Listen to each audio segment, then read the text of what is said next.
Friends, మీకు ఈ video నచ్చితే లైక్ చేయండి, సబ్స్క్రైబ్ చేయండి. దాత్రి కేదార్ చాలా టెన్షన్ పడుతూ పరిగెత్తుకుంటూ దివ్యాంక దగ్గరికి వస్తారు.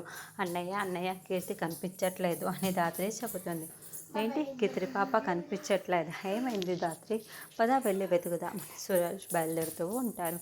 సురేష్ ఆగు, ఎక్కడికి వెళ్తున్నావు? కీర్తి ఇప్పుడు నీ కూతురు కాదు.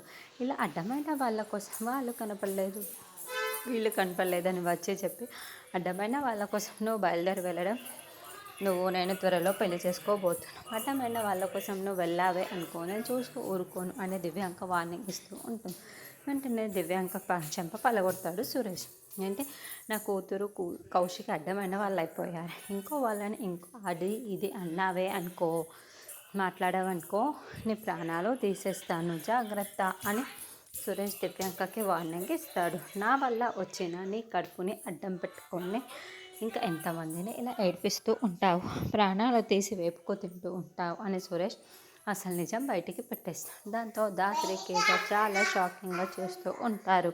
ఏంటి వీళ్ళకి నిజం తెలిసిపోయి అనవసరంగా నోరు జారి అని సురేష్ చాలా టెన్షన్ పడుతూ ఉంటాడు.